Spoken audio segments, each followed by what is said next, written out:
탐구생활 연말 특집 부모 자식 탐구생활 고부 김장편. 먼저 며느리 탐구생활이에요. 주부의 연말 마무리는 김장이죠.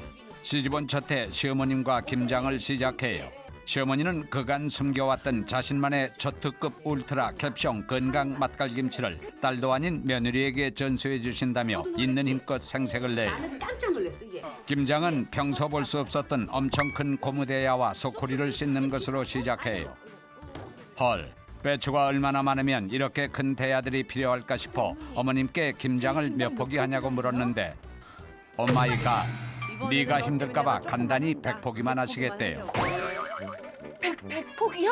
시부모님, 신혼부부, 시누이 부부 김치 먹을 사람이 10사람도 안 되는데 100포기라니 말도 안 돼요. 간단하게 깍두기에 알타리 김치, 물김치까지 하신대요. 며느리가 요즘 김치는 사 먹는 게 훨씬 경제적이라고 말씀드리자 어머님이 남이 담근 김치는 자신의 가족 입에 절대로 넣을 수 없대요. 어머머머머 얘 큰일 날 소리를 하네. 얘. 시어머니는 옛날에 김장 200포기를 혼자 다 하신 다음 혼자 땅에 묻기까지 하셨대요. 그러니 100포기 김장은 누워서 떡 먹기 완전 끔이래요. 어머님께 끔인 김장이 며느리에겐 지옥이에요. 마늘 까고 생강 까고 양파 까고 미나리 다듬고 갓 다듬고 파를 다듬어요. 까고 다듬고 빻을 건 태산이에요. 앉았다 일어날 땐 애구구 비명이 터져 나오고 발도 저려요. 배추를 4등분으로 썰고 소금을 뿌려 배추를 절여요. 시어머님이 김치의 핵심은 잘 절인 배추라며 아기처럼 24시간 돌봐주래요. 며느리가 요즘엔 절인 배추도 잘 나온다고 하자 시어머니는 김치는 정성이 반이라며 며느리를 흘겨봐요. 빨리 좀 해. 4등분으로 가른 배추 들었다 올리기를 400번 하고 나니 허리가 38선 마냥 동강 날 것 같아요. 며느라? 김장 당일이 되었어요. 시어머니는 김장 패션으로 몸빼를 코디에 입고 새빨간 고무장갑까지 끼었어요. 패션에서부터 오늘 김장의 고통과 비장함이 느껴져요. 이렇게 입고 할거니? 시어머니가 전투에 나가는 장군에게 칼을 전하듯 비장한 눈빛으로 앞치마와 새빨간 고무장갑을 하사해요. 며느리는 고무장갑이 무섭게만 느껴져요. 이때부터 시어머니는 대장금 수락관 큰상국 마마로 빙의해 예. 며느리의 행동에 사사건건 간섭과 지적을 해대요. 잘 들어 내 얘기를. 며느리가 제 칼을 들고 무채를 막 썰려고 하면 무는 칼로 썰어야 제맛이지 채칼 쓰면 맛이 없대요. 시집 채칼에는 김치맛 없어지는 저주라도 걸렸나 봐요. 양념 비법을 알려주신다며 며느리를 앉히더니 소금을 약간 넣어보래요. 약간 넣었더니 그건 약간이 아니라 조금이래요. 아유 조금이니? 고춧가루는 좀 넉넉히 부으래요. 넉넉히 부었더니 그건 너무 많은 거래요. 넉넉하게 너무 많잖아. 젓갈은 적당히만 넣으래요. 적당히 넣어 적당히. 적당히는 몇 스푼 정도냐고 물었더니 그런 건 원래 감으로 해야지 일일이 어떻게 스푼으로 재냐며 더 혼나요. 감으로 한 3스푼 정도야? 하지만 들어도 시어머니의 적당히, 조금만, 넉넉히가 얼마큼인지 알 수 없어요. 시어머니가 간을 보더니 며느리에게 먹어보래요. 하루 종일 고춧가루, 파, 마늘, 배추 냄새에 코와 혀가 마비된 지 오래지만 오감을 발동시켜 괜찮은 것 같다고 해요. 이게 괜찮아? 그러자 시어머니가 니네 친정집은 김치를 이렇게 짜게 먹냐며 이건 간이 짠 거래요. 김장이고 뭐고 고무장갑을 벗어던지고 나 돌아갈래를 외치고 싶어요. 이번엔 속을 넣어보라는 명을 내려요. 역시나 맙소사 김치에 속이 너무 많으면 맛이 없대요. 그래서 조금 넣으면 그건 배추에 고춧가루만 묻히는 거래요. 나보고 어쩌라고 라는 말이 목구까지 차오르지만 참아요. 배추의 속은 넣어도 줄지 않고 배추를 보니 오히려 더 늘어나는 기분이에요.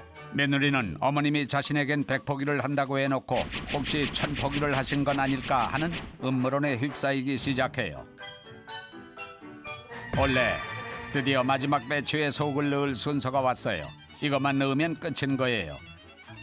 감격에 눈물이 날 것만 같아요. 그런데 헐, 비호감 시누이가 두 손에 김치통을 달랑달랑 들고 집으로 들어와요.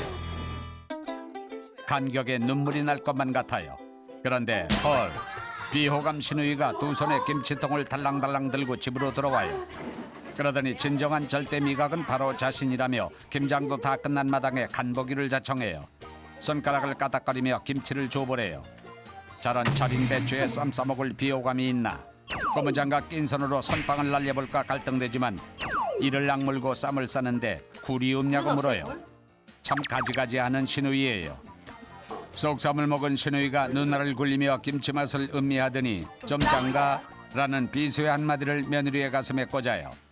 심지어 며느리가 꽂은 비수를 뽑기도 전에 올해는 왜 갓김치는 없냐는 개념 상실 어처구니 막말을 내뱉어요.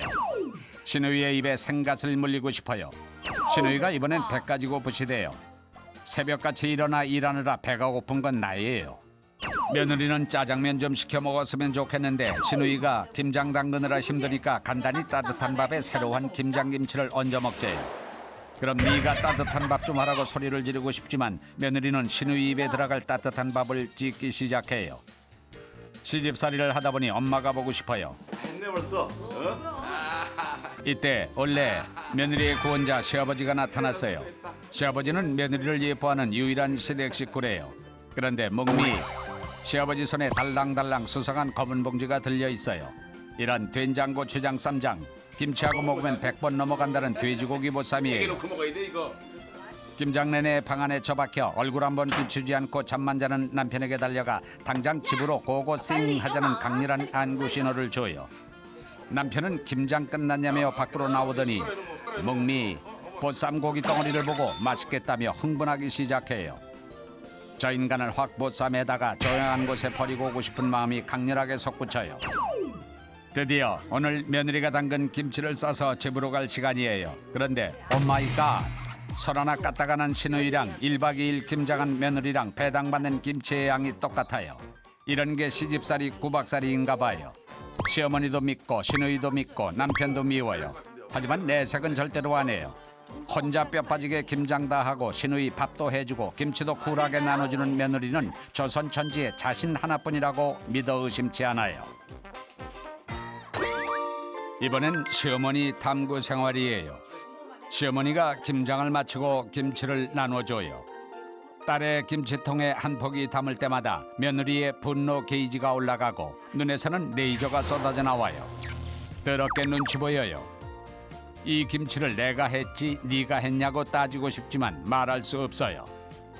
요즘엔 시어머니가 며느리 눈치를 더 봐요. 하지만 시어머니는 딸에게 퍼담는 손을 도저히 멈출 수 없어요.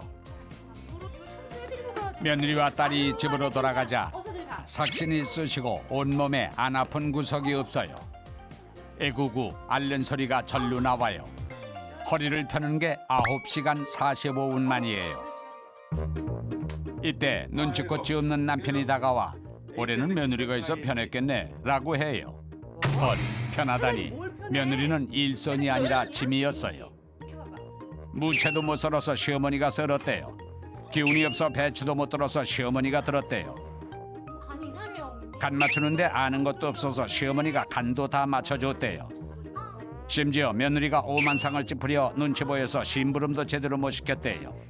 시어머니는 옛날에 혼자 김장 200포기를 하고도 걷어냈는데 요즘 애들은 완전 약골이라며 분노해요. 무조건 며느리 편만 들지 말라고 신경질 융단 폭격을 투하해요. 세상에 김치도 가르쳐주고 담가주고 심지어 김장한 날 뒷정리도 안 하고 집에 보내주는 시어머니는 조선 천지에 자신 하나뿐이라고 믿어 의심치 않아요.